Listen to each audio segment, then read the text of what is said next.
Hey guys, welcome back to Sonic Social Tech.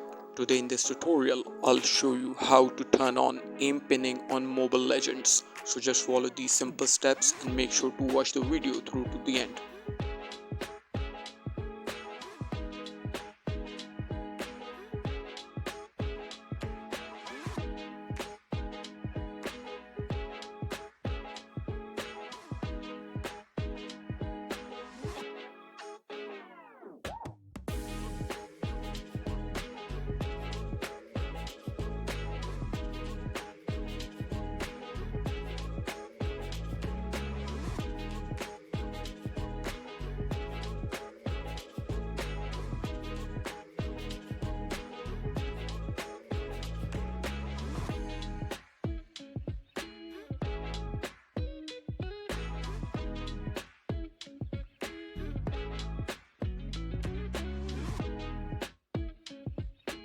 Thank you for watching guys. Make sure to like and subscribe.